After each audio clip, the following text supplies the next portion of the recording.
Hello, this is Simon Brew. I'm the editor of Film Stories magazine, and a very warm welcome to the Film Stories podcast. Now, in an attempt to buff up my ego, I asked recently, what is the defining thing about the host of this podcast? And thank you so much for this listener who sent in this clip. Nobody can remember his name. Lovely. Come with me. And I show you how deep the rabbit hole goes. And movies that had stories. That the story just sucks them in. This is just the beginning. Stories. We would be honored if you would join us. Hello, and a very warm welcome to Film Stories with Simon Brew. I am Simon Brew, as always. That's absolutely everything you need to know about me. The aim of the podcast, though, well, it's given away in the title, really. I'm here to talk of the stories of films, and I tend to talk about production stories, marketing stories, release stories, distribution stories, all the ingredients that go towards making the films that we know and sometimes love. Just that, the films that we know and sometimes love. The films I tend to cover on this podcast, they lean more towards the mainstream than anything else. They're films I'm interested in or invested in to some degree. I try not to do snark. I try not to punch down. This podcast is a celebration of cinema and a real appreciation. It's really, really hard to make a movie. For this episode, I'm going to focus on two films that both underperformed at the box office for slightly different reasons. And without further ado, I'm going to get on with the first of them. I love this film. We're going back to 1982, and I'm going to play you a clip from the trailer for a Martin Scorsese classic. And I'm thinking as I'm sitting here now, well, maybe this is my big break. This is my big chance. You know what I mean? You don't just walk on to a network show without experience. Now, I know it's an old hackneyed expression, but it happens to be the truth. You got to start at the bottom. I know, that's where I am, at the bottom. That's a perfect place to start.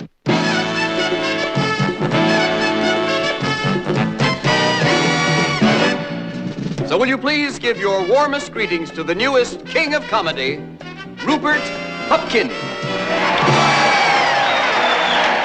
His name is Rupert Pupkin. He lives in a world of make-believe.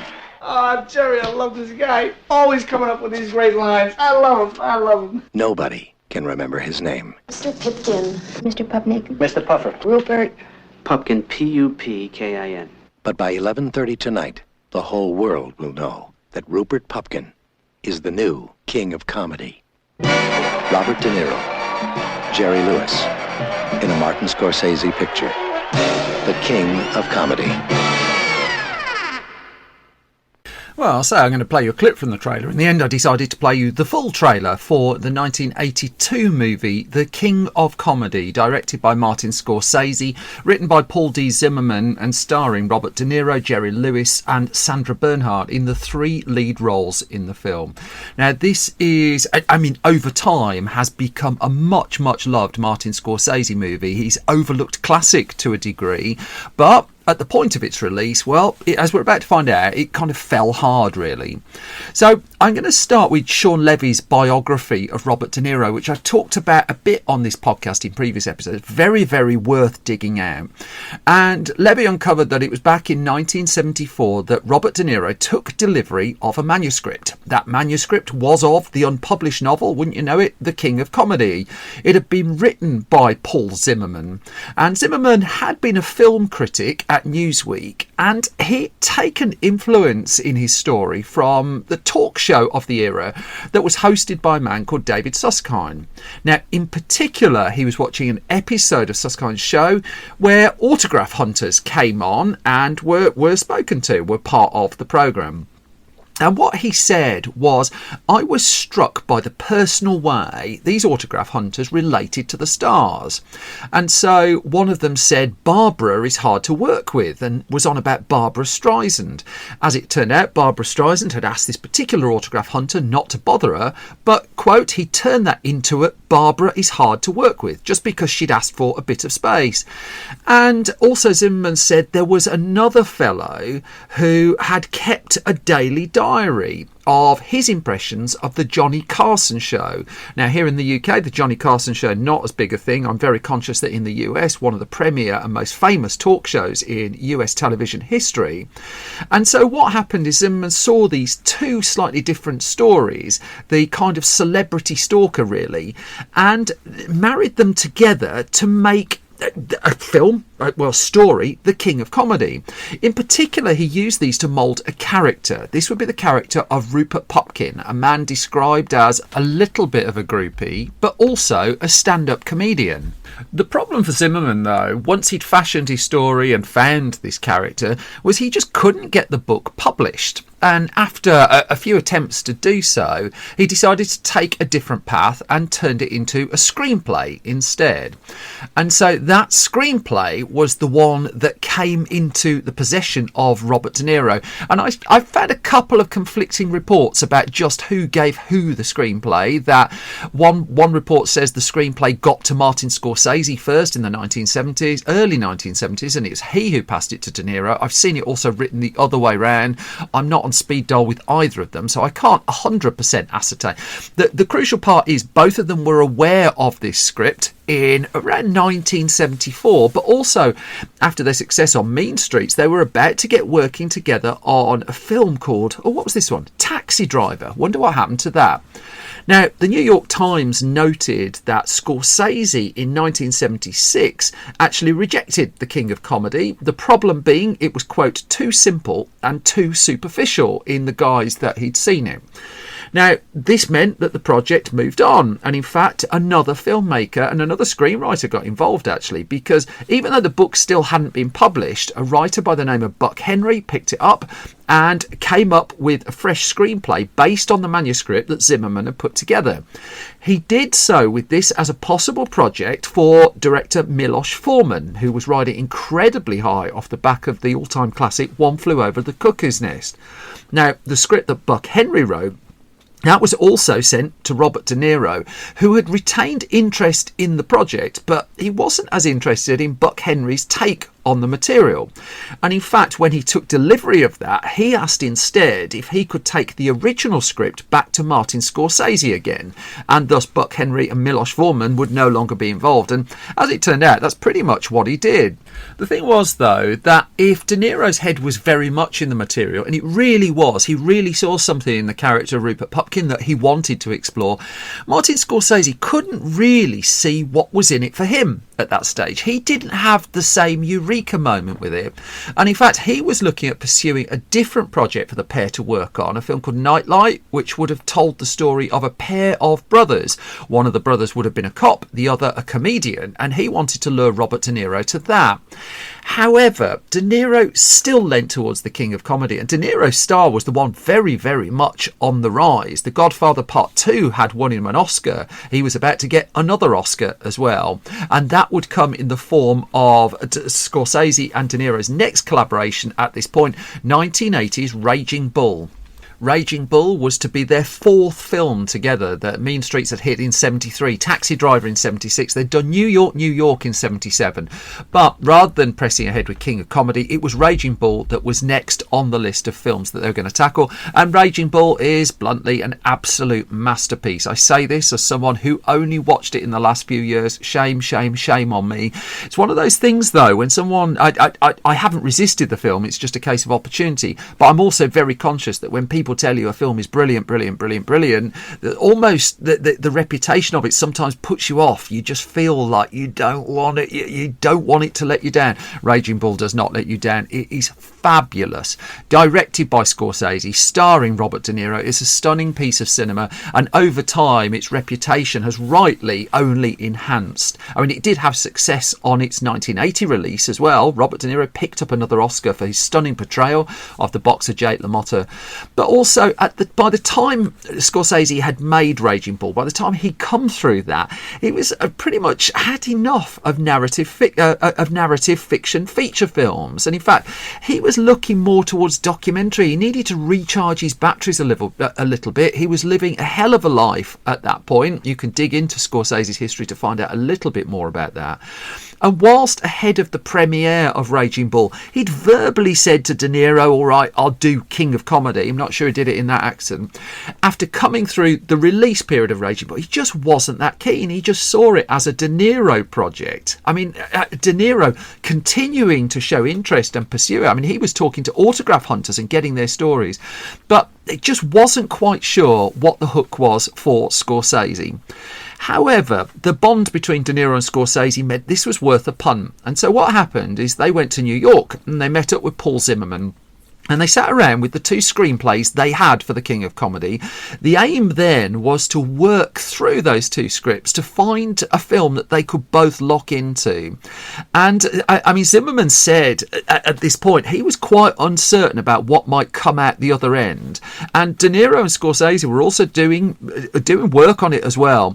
And as Sean Levy says in his book, De Niro Alive, he just said, I literally jumped up and down. They had synthesized the script and the book. And whilst De Niro and Scorsese would not take credit for this, the credit for the script would go to Zimmerman, they did have a handprint on it and in homing it into what ultimately the story became. Now, what that called for in the end, the screenplay that they were all excited about, was a film with three lead roles. So you have Masha, the female lead, and you had the talk show host, Jerry Langford. Now, Jerry Langford is a kind of a cipher, really, of Johnny Carson. I mean, he was, again, an inevitable inspiration.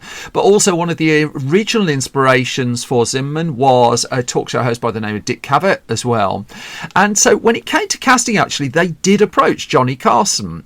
But what he didn't fancy was the jump from TV to film, because when he was doing his talk show, he delivered it to camera. That was it. You know, pack up, get in your car, off you go home. The idea of doing it for film with all the endless retakes and just the sheer amount of time it would take, it just didn't appeal to him. And so he turned down the opportunity to take on one of the three lead roles, although he would stay involved in the production. Now, interestingly as well, an inquiry went out to Frank Sinatra about whether he'd be interested in being the talk show host. Sinatra was winding his film career down a little bit by this stage, but he looked at it and then eventually rejected the movie. That Orson Welles was a name that was floated at one point, but was Orson Welles famous enough, bizarrely, just as a front of camera performer? He would be voicing the Transformers animated movie a few years later, and let us not have a word said against that film. Then they looked around the rest of the Rat Pack. That Dean Martin was in there, Sammy Davis Jr., and it was the Dean Martin link that got them to a man called Jerry Lewis. That Lewis had worked with Dean Martin and was now in a fallow period of his career. That he hadn't made a film for many, many years come 1980. He'd had well-reported personal problems. Let's just say he was a man that was said to be on the grumpy side as well. And a fun collaborator, he just didn't look like one. However, Scorsese kind of warmed to that, really. I mean, that fitted the character, didn't he? And so Scorsese met up with Jerry Lewis and they had conversations about it, and Scorsese just increasingly warmed to the idea of casting him. But Scorsese didn't have the final call, really, that De Niro needed to sign off on the casting, and 2 Oscars on his mantelpiece by this point. He was going to take his time. That De Niro had pursued and was interested in this project for a long time. He was not going to rush to give a yes to the idea of one of his co-stars. And in fact, even though Scorsese warmed to Jerry Lewis quickly, it took 5 meetings over a period of 6 months for Robert De Niro to basically sign off on the casting as well. Even then, he was still pushing for Johnny Carson, but in the end, he gave the green light to Jerry Lewis, but also said to him, I need you to know that I really want to kill you on this picture. And De Niro's very method at this point. He said, we can't socialise, we can't have dinner, we can't go out. And Jerry Lewis was quoted, again in Sean Levy's book, as saying to De Niro, whatever turns you on, sweetheart, and are there any ground rules about saying good morning? I mean, he can't say he didn't know what he was walking into. De Niro was in the period of his career where his work and his performances were intense, based on an enormous amount of research. It would only lighten as it got later in his career that every single role wouldn't get quite that level of emphasis. This one was going to. Now, Lewis would come in and do some sharpening of the dialogue. In fact, Scorsese, Zimmerman and Lewis would sit down and work out just what kind of stuff Jerry Langford was going to say. The character of Masha was very, very tricky to cast. Now, Kathy Moriarty had won a supporting Oscar for her work in Raging Bull. That particularly around this time, you wouldn't necessarily say Martin Scorsese films were great for female roles, but when they did have one in, acclaim was going to follow. And the fact that if you starred in a Scorsese film, it upped your chances of getting some Oscar attention. Well, let's just say there were a lot of people keen, at the very least, to explore the idea of co-starring in The King of Comedy. Meryl Streep was suggested. I mean, she'd appeared in The Deer Hunter with Robert De Niro by this point, but she said to have turned the role down. Others who were around, Ellen Barkin was one of those mentioned. Deborah Winger was one of those mentioned. But the casting director on The King of Comedy was Sis Corman, and it was she who suggested the really left field choice of Sandra Bernhard. Not a name known for film work, certainly was a reputation in comedy, if anything. Bernhard came in and auditioned for Martin Scorsese and Robert De Niro, and then after the audition they went to see her live performance at the Comedy Store. They were taken with her. They thought, again, there's something here, and so then she had to be flown to New York to meet with Jerry Lewis, and that's the bit where she said she was really, really nervous because she was aware of his reputation, she was aware of his extensive previous work, but the fact that she was nervous in his presence, well, that really worked again for the character, and she got the job. The plan then was for filming to get underway in the summer of 1981, but there were two factors that were coming into play here. The first of which was Martin Scorsese's health, that he wasn't in a good position in his life at this point. He was coughing, he was spluttering. Again, dig into his personal back history, you can kind of see what he was going through at this stage in his career.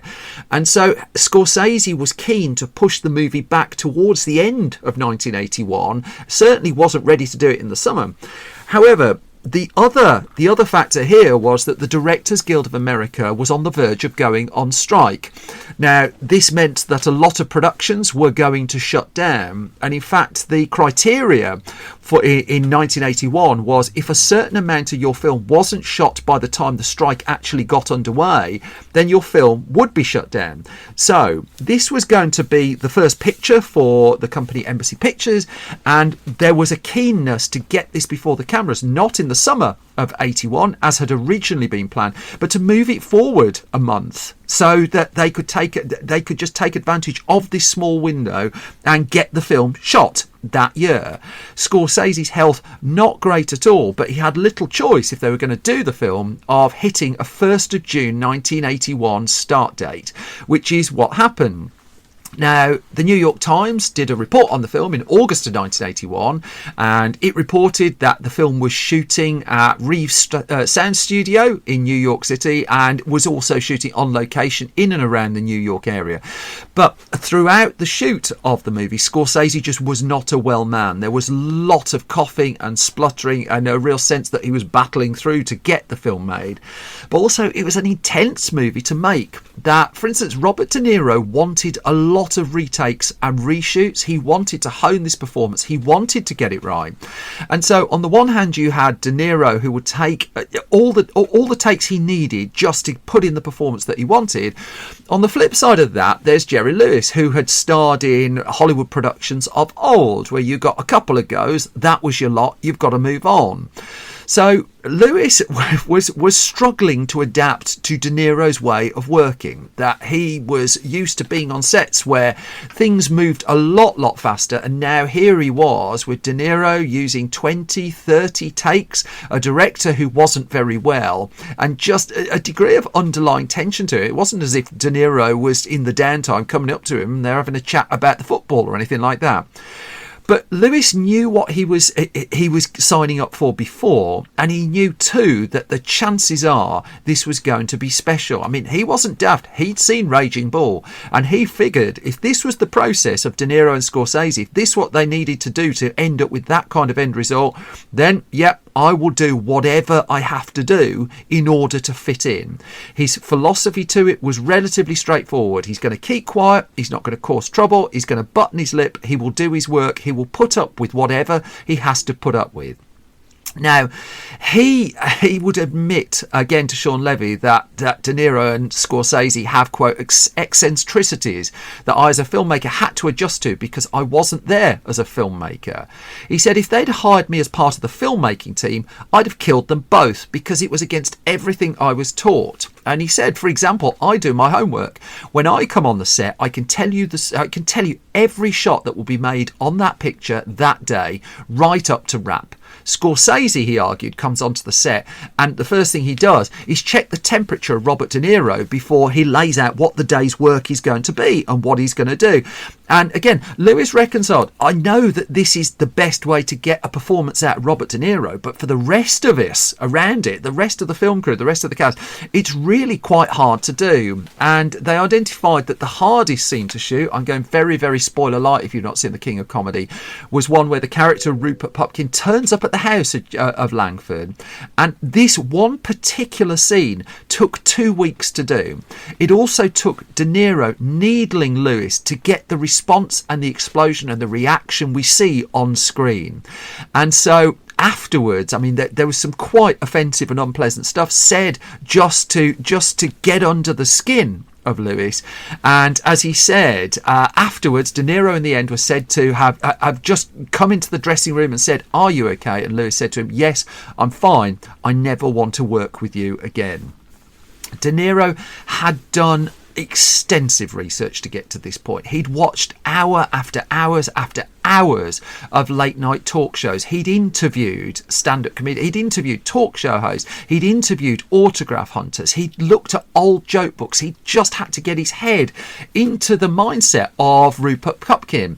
He based his speech pattern on Paul Zimmerman, as it turns out, and it took a while for him just to capture his particular take on the role. It's quite interesting. If you fast forward to the Joker movie that came out a few years ago at the point of recording, with Todd Phillips directed that film, Joaquin Phoenix and Robert De Niro in it, you see almost the reverse of the character that he was putting on screen there, and there is a very clear through line, however faint, between the King of Comedy and Joker and what De Niro was up to.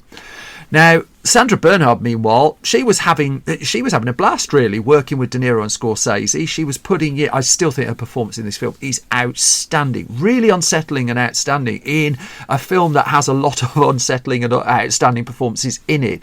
Tom Schon's book, Martin Scorsese: A Retrospective, talks about this as well. Also talks about the detail about how Scorsese, when they were shooting the film, had Robert De Niro call Jerry Langford, the character Jerry Langford, from the same phone that Scorsese had been using to pester producers in the early 70s.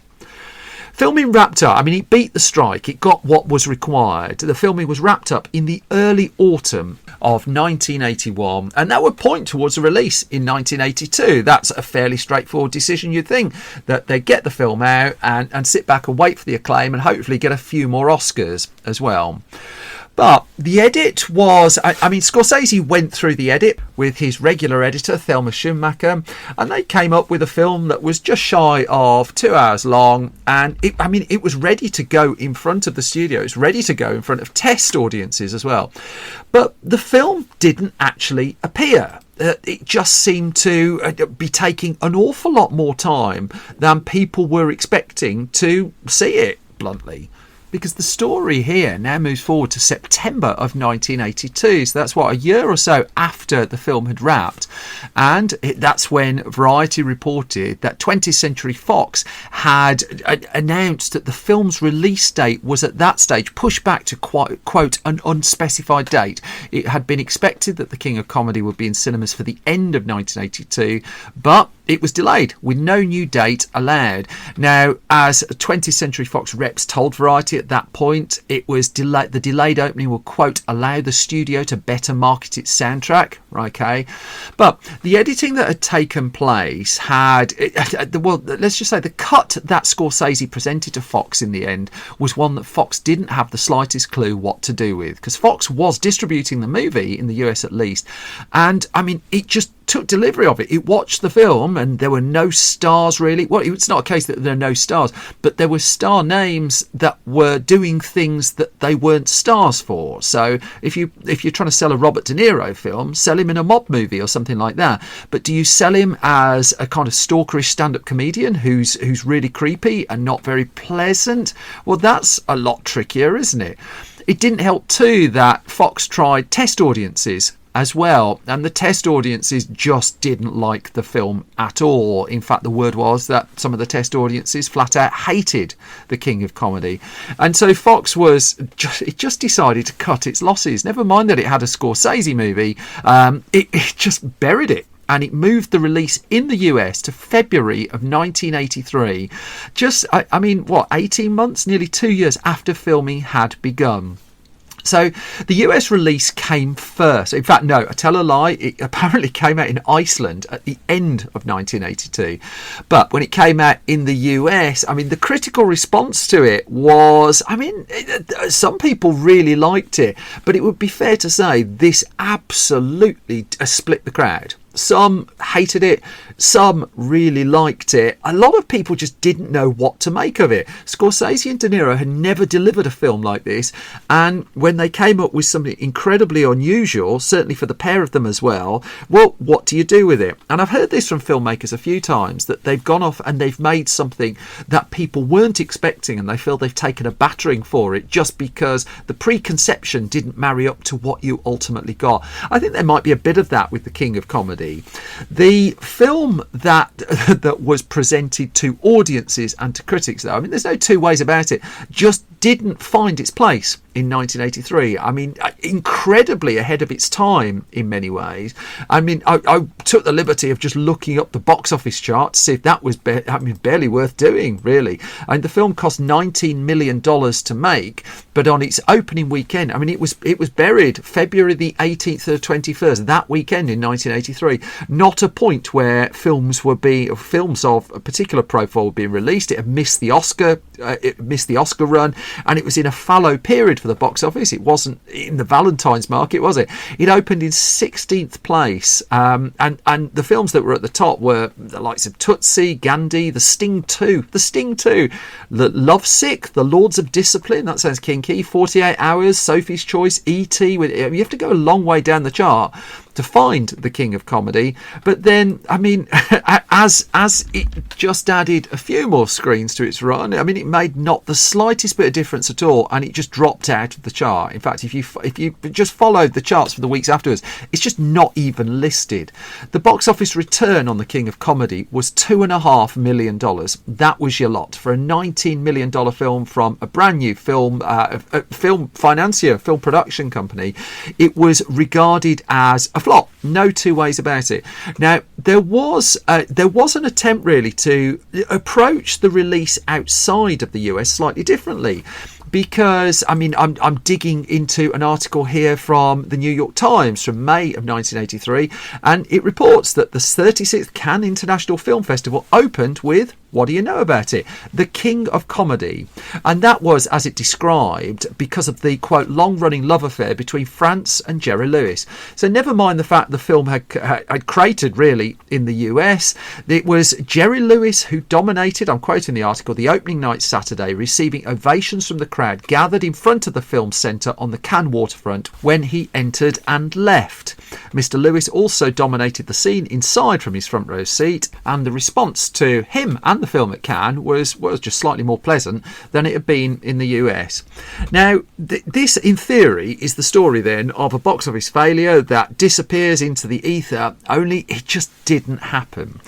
But by the end of 1983, the film was not being spoken about nicely. That in Tom Shon's book, there's this quote, just this passage that says, at dinner with his friend Jay Cox at the end of 1983, Scorsese heard someone on TV refer to the movie as, quote, the flop of the year, and figured it was an end of an era for his kind of filmmaking. And I really, by the sounds of it, took it really quite hard. Scorsese would go, his dream project at that point was The Last Temptation of Christ, that he wanted to make with Robert De Niro, that De Niro wasn't particularly keen on. It would be 3 years before he released another film. That wouldn't go particularly great either. It'd be 1985's After Hours before finally getting a hit on his card in 1986 is The Colour of Money, which I've covered before on this podcast. What's interesting about the King of Comedy, though, is how its reputation grew. And I first saw it in a cinema here in Birmingham in the UK in the early 1990s. And it was really weird that the cinema even put that on, because it was a big multiplex and it was just having a season of films from the 80s. I can't even remember what the umbrella for it was. And it put the King of Comedy on, so I went along and watched it. I was just like, oh crikey, this is great. And lots of people since have decided that the King of Comedy is great. And particularly now, when you look at the films that are covering similar ground to the one that this movie got to a long time ago, and I know one or two people who really don't care for the picture at all. I really do. There is a real argument that this is top 5 Scorsese stuff, top 5 De Niro stuff as well, and also Sandra Bernhardt's performance really special. There was, I mean, the legacy of it has just grown, and I think Scorsese's recognised that as well. He in the immediate aftermath of the film, he and De Niro decided to take a break from each other. In fact, they wouldn't come back together until Goodfellas at the end of the decade. They went off in their own different ways and built successes in different directions as well. But also there was continued interest as time went on in revisiting the film in different ways. That there was an idea at one stage that Jack Black was going to do a remake of it, but I don't really think there was there much in the way of legs to that. Lots of people talk about it as lots of respected film people talk about it as well, about what it's one of their favourite films or a key influence for them. And then it almost got to the stage in Broadway that in 2015 Stephen Trask was writing the music and lyrics from a book by Chris Arancio for a Broadway musical of the King of Comedy, which I know did some testing at the very least. I couldn't find evidence in the end that it ultimately happened, but Broadway musicals are not my forte.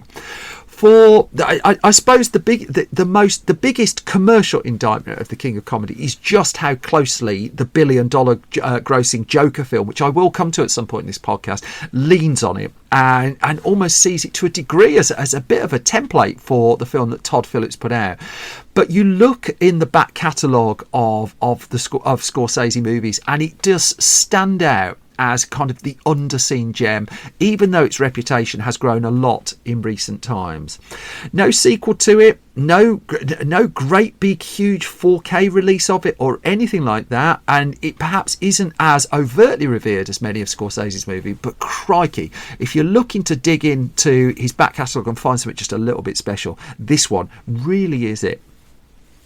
And that brings me to the halfway point of this latest episode of Film Stories. As always, thank you so much for listening and thank you for your time. I'm going to do my parish notices at this point. First and foremost, if you like this podcast, don't mind supporting it. There are a few ways you can do so other than lending it your ears. Thank you so much for lending it your ears.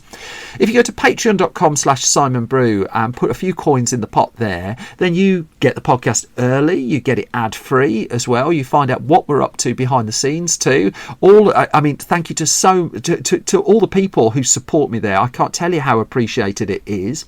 Likewise, to the people who've been reviewing this podcast at their podcast home of choice, that costs you nothing, and I've just had an influx of positive reviews after not much for a long time. Again, thank you so much for the people who've taken the time to leave ideally 5-star reviews for independent podcasts. I can't tell you how much difference that makes. And then the other way is just subscribe. Click the subscribe button at your podcast home of choice. Again, costs you absolutely nothing, but boy does it help us with algorithms and things that I don't understand.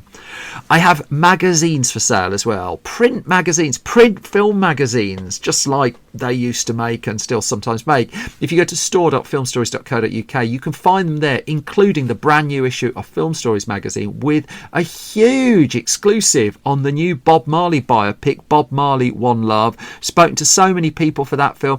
Our magazine is 168 pages. It is the biggest film magazine in the UK by some distance at the moment. Again, thank you to everyone who supports it. It's independent. We kind of steer a little bit clear of superheroes and just go for the rest of cinema as a rule. Nothing against superheroes. We also have a magazine that we produce for young film fans. It's called Film Junior, and a new issue of that is also on sale. You can find both of these at store.filmstories.co.uk, and if you can help us spread the word of these as well, much appreciated.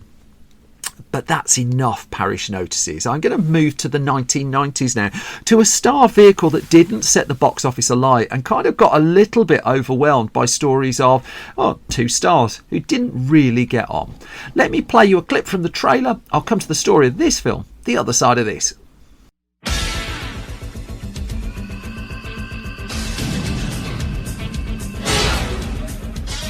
She's a rookie reporter. He's an award-winning newsman. Where are you from, Peterson? Look, I realize every cub reporter in the skirt must go gaga at the great bracket approaching them. You have zero chance of scoring here. Trust me. Move on. I'm sorry, where did you say you're from? Bitchville? Two big city rivals. Delivery for Mr. Brackett. Oh, by the way, I never did thank you for the mud. Oh, you're very welcome. I hope you named him after me. I certainly did. Yeah, I've grown real attached to Little Dick. Covering the same big story. The train crashes, the son dies, and the briefcase is stolen. And the closer they get to the The truth, kid who stole it is murdered, but before he dies, he writes the initials LD on his palm. the more they'll need each other to stay alive.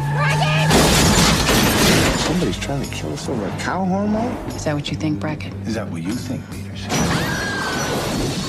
Tell me if you think There you go. That was a bit of the trailer for 1994's I Love Trouble, and not really talked about Julia Roberts' movie in which she co-starred with Nick Nolte.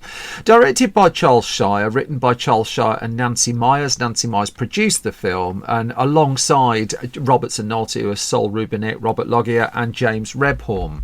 This was a big summer Disney-backed release, a point where Disney was coming out of the era where it didn't want to pay movie stars. And so after 1990's Dick Tracy, headlined by Warren Beatty and Madonna, it went through a very frugal period where it's making lots of movies but not with massive stars.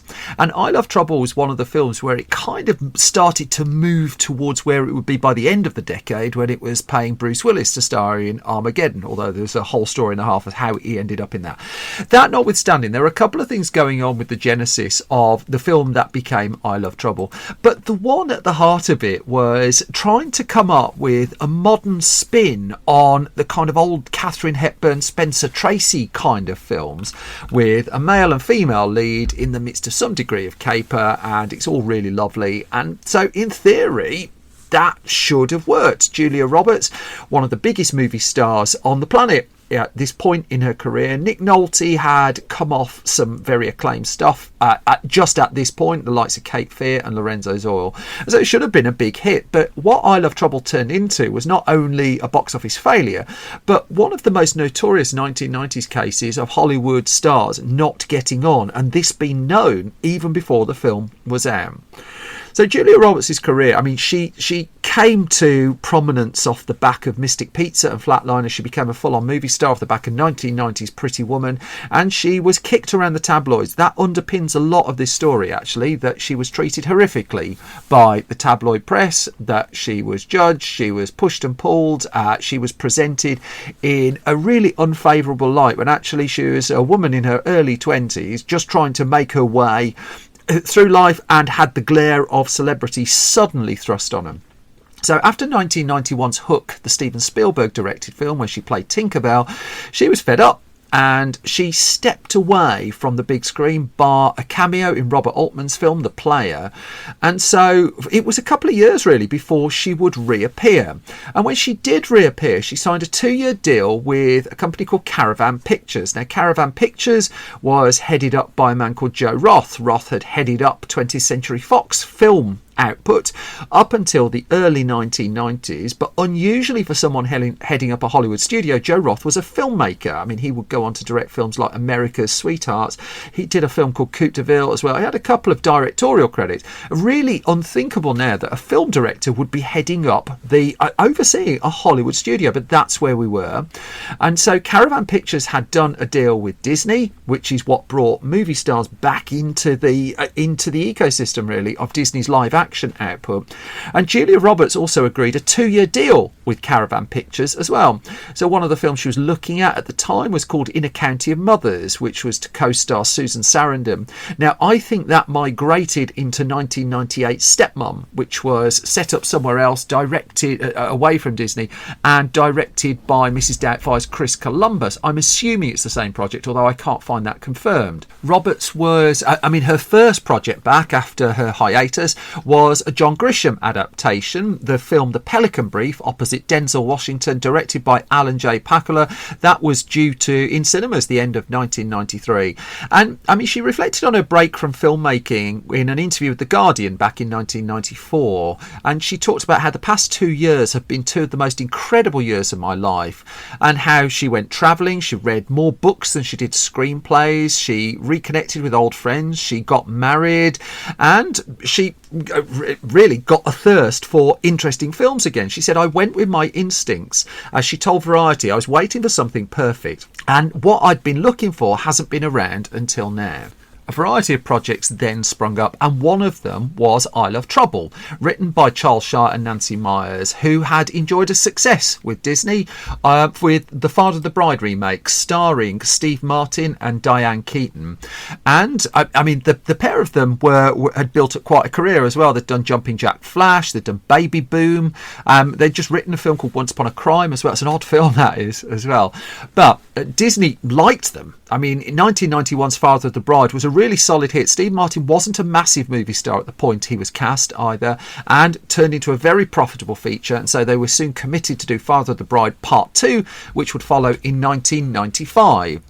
I Love Trouble, though, was going to be a high summer movie. This was going to come out in June of 1994, and so akin to a summer blockbuster, really. Roberts was drawn to working with them, was interested in doing so, and so she committed to the idea of doing I Love Trouble. But it wasn't until 1993 that a male co-star was signed up to appear alongside her. That after Harrison Ford had been linked for a while, Variety reported in February 1993 that Nick Nolte had agreed to co-star in the movie. Now, Roberts, even though she committed to the film, hadn't actually signed on the dotted line, and wouldn't until she saw who she was going to be starring opposite. But content with Nick Nolte, she built herself an out, which she didn't take. She did sign on the dotted line, she did take the film, and she would come to a degree to regret it.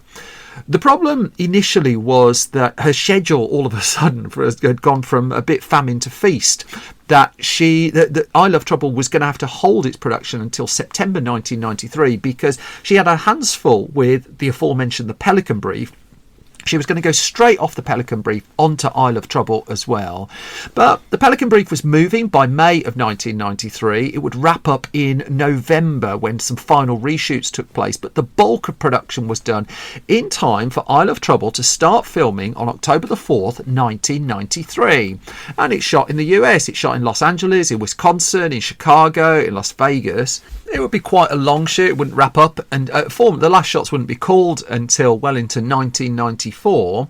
And there was an interruption, I should note, in the midst of it as well. That the earthquake that took place in Los Angeles in January 1994, that meant that they couldn't access their sets for a few days. I think other people had things a lot worse. That notwithstanding, there were one or two bumps, but this was a $45 million movie with a movie star and a highly regarded actor, plus a writing producing team who earned themselves some currency. But by Christmas of 1993, with I Love Trouble still in production, Roberts was now doing some press for The Pelican Brief, and she caused a bit of a stir, it would be fair to say, when she gave an interview for the New York Times, where already by this stage there were rumours that her and Nick Nolte were not getting on at all. I think if you see the final cut of the film, it's fairly clear that they're not massively enamoured when there's supposed to be a romantic partnering at the heart of it. And the quote in the New York Times read, "From the moment I met him, we sort of gave each other a hard time, and naturally we got on each other's nerves." Fair enough. And when she was asked about Nolte's reputation, I'm quoting the article, of behaving crudely on set, Roberts said, "While he can be completely charming and very nice, he's also completely disgusting. He's going to hate me for saying this, but he seems to go out of his way to repel people. He's a kick." she said. Now, this was pretty much unheard of, that a movie star talking about their co-star in a film that was shooting, that was set to be a big release the following year, and whether her tongue was in her cheek or not, the fact that she described him as completely disgusting was the football that was then kicked around. And to this day is the tag, when people remember the film, it's the tag that's kind of attached to it. Stories then, I mean, that was it. All bets were off. Stories began circulating about not only did Nolte and Roberts not get on at all, they were getting to the stage where if they could avoid it, they didn't even want to shoot their scenes together. That it was said that stand-ins were used so that one of them could shoot their material against a stand-in, then the other, rather than the two actors in the same scene. Now, this was never confirmed nor denied, but it was what the tabloids and the trade press were kicking around at that point. And it was said that Charles Shire, who was directing, had to use an abundance of techniques to shoot around the fact that he didn't always have the two people he needed in front of the camera. Now, the Los Angeles Times joined in. It said those involved in the production say that Nolte and Roberts didn't get along. They claimed tempers flared early on, peppered with a few Roberts tantrums along the way. See, that's interesting angling, isn't it? So again, Julia Roberts was the tabloid football, so she's the one that they first kick at. And in fact, the angle of the Los Angeles Times piece is against Roberts, really, I think. It wrote, Roberts reportedly wasn't thrilled with Nolte's machismo, so she would deride and insult her co-star. Some on the set claimed that he became so annoyed with her attitude that he would do things to agitate her even more. The discord was so intense, the Los Angeles Times wrote, the sources say, the two played more to stand-ins than to each other. Now, as the release of the film got closer, they did try and play it down. I mean, Roberts, for instance, would tell Entertainment Weekly magazine that we had great high-spirited needling of each other, trying to get a rise out of each other. It's not an outright denial, but at least it sounds a bit more in the spirit of making a film together. Charles Shire talked about how impressed he was with Roberts. We were looking at film the other day, and our editor, Walter Murch, who's written terrific books, our editor said, she's got it. I think Julia would have been a movie star in any era. There is magic there with her. And Nancy Myers and Charles Shire would not fuel the stories either. And it's only like many years later that Nancy Myers has been asked and opened up about it. And she talked about how she talked to Slash Film. She said it was not a good situation. It was just unlike any experience I've ever had. And she said, if you talk to people I've worked with, we don't have unhappy sets. It's collaborative. And I would say, just to try to be polite about it, it was a film where the filmmakers, interestingly, didn't have their normal amount of input into how the shooting went. Now, she's not thrown tittle-tattle out into the world, and the filmmakers themselves have remained really quite quiet on it. But still, there was just the implication there. There was also thrown in that there was a little bit of pushback against Shire and Myers as well for, quote, demanding multiple takes of improvised dialogue. But still, most of the focus was on Roberts and Nolte, and I mean, it wasn't a case of the people coming out and admitting it either, but it's one of those. If you come out and deny it, it becomes a story. If you come out and admit it, it's a story. The schedule of the film was intense as well. I mean, while this was going on, they were still all having to work together, knowing that these headlines were coming out in the press. In fact, the final shots weren't called until March of 1994. And in order to meet the release date that Disney had set of June the 29th, 1994, and why wouldn't it put it out then? I mean, it had a potential summer hit, that it had to be edited as they went along, which wasn't really the way that Charles Shire nor Nancy Myers has made their movies before. Disney still knew that it had the potential for a hit if it got this right, but also it had a troublesome movie.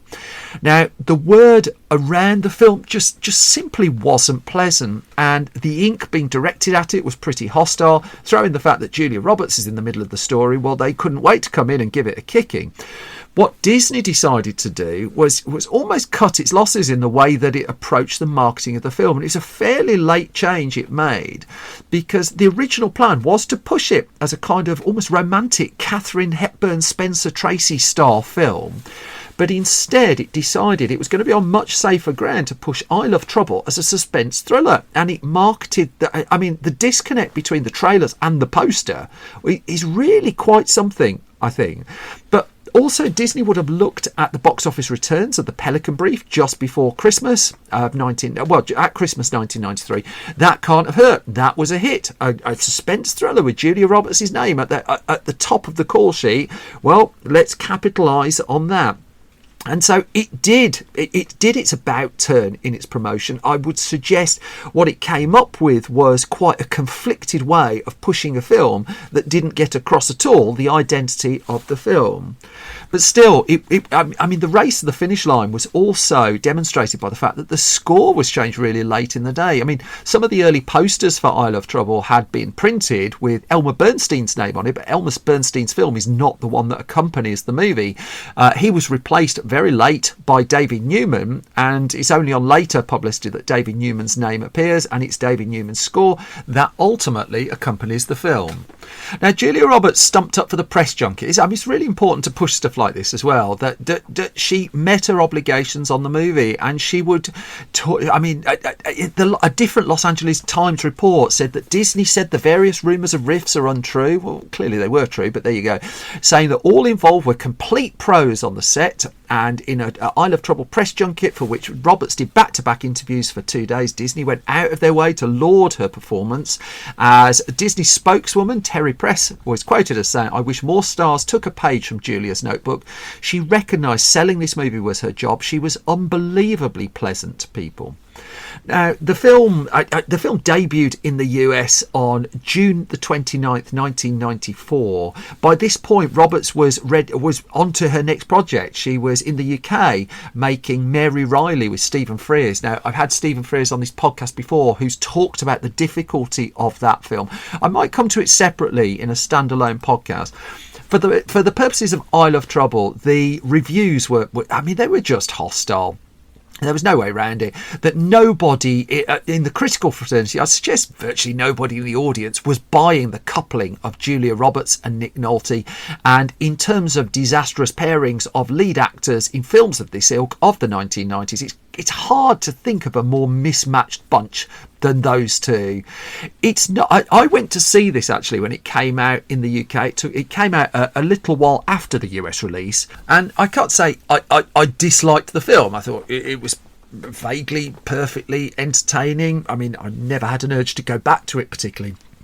But the word of mouth on it, no way round it. I mean, going into its opening weekend, this film was being targeted. It had crosshairs on it, and it opened like the high summer weekend, July the 1st to the 4th weekend in the US in 1994. And I Love Trouble opened. It limped out in 5th place with a $7.8 million opening.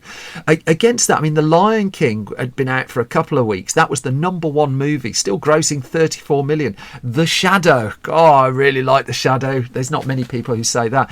But The Shadow was their Speed, Blown Away. These were the films that were outperforming it. And as the summer progressed, on its second week, it did another 5 million. Forrest Gump turned up that weekend for a 24 million opening, took the top slot. Again, The Lion King was doing well. Speed was doing well. Even The Shadow was outgrossing it, and rightly so, if you don't mind me saying. The Flintstones movie was dropping. True Lies came out the week after. Angels in the Outfield, and almost unthinkable for a Julia Roberts film, this was sinking as the summer went. It dropped. It took a little while to drop out of the top 10, but it never really threatened the top half of the top 10 anyway. And in fact, by the time I Love Trouble had completed its US run, $30 million in the bank for a $45 million film with a movie star at its head. Still, there are advantages to having a movie star at the head of your film, because even if it's being kicked around like a critical football, you can still pony up $30 million outside of America, which is just what it did. The total box office return around the globe, 61.9 million off that 45 million original investment. It did a bit of business on video as well, but it is a film that I would suggest virtually all concerned moved on from very, very, very quickly. It didn't put Disney off movie star vehicles, but it certainly, I would imagine, caused a few meetings to happen. It's only recently, in more recent times, that I Love Trouble's stars have talked about it a little more. I mean, Nolte, in the immediate aftermath, would talk about how the film was the worst he'd ever done, and it was one that he just did for the money. But then he also talked around the time of its release, weirdly enough, in a Variety piece. He said, I don't have a very safe career. And this was the week I Love Trouble came out, and then he was doing Jefferson in Paris and Blue Chips and I'll Do Anything We're Out. And he said, but I never took the money as a condition of what I do. I think this film, as he would go on to admit, was the one exception. But it was in 2022 when he was asked really about the apparent feud between he and Julia Roberts on the movie. And he was promoting a separate film at that point, one called Rittenhouse Square. And he just said he didn't have contact with her afterwards, but he just said that the hatchet is buried. He was asked if the two had buried that hatchet, and he just said, I mean, it was absurd what we went through. He said it was partly my fault and a little bit of hers. Julia got married at the beginning of that film, and it was one of those things where I approached it all wrong. And that was an interview he gave to Insider and then quickly moved on. For Nancy Myers, let's leave the last word to her. I mean, she would reflect to Vulture in 2020 of the experience of that film. She described it as, quote, unfortunate. And she did say that we had a lot of fun writing a script. We were young, we tried a genre that had danger and romance when people still wrote for newspapers and the newspapers weren't dead. And then it just sort of, well, what's the opposite of fun, she asked. That's what it was like. How's that for a poster quote? Which brings me to the end of this latest episode of Film Stories. As always, thank you so much for listening and thank you for your time. If I've not completely bored you, you can get more from me on Twitter at Simon Brew, on Blue Sky at Simon Brew. Film Stories is on Twitter at Film Stories. We're at facebook.com/Film Stories online, youtube.com/Film Stories. The Patreon is patreon.com/Simon Brew. The shop is store.filmstories.co.uk. We've got a few Blu-rays left of No Way Out and Bull Durham, the UK Blu-ray premieres. Both of those films, we're still shipping those out. All of our print magazines are there as well. And then if you go to filmstories.co.uk, that's our website. It's got movie news, game news, television news, reviews, features, mischief, mayhem. The website broke this week because it had too much traffic on it, but you didn't need to know that. We think we've fixed it now, and we've got a whole collection of people who are running around wheels to try and generate the energy to keep the servers going. Thank you to everyone who's paid us a visit. Most important thing, as always, though, is that you're all well, that you all take care, and I will return soon with some more film stories. I've got a couple of specials coming your way as well, so please look out for that. Take care, look after yourselves. I'll speak to you again soon. Bye bye.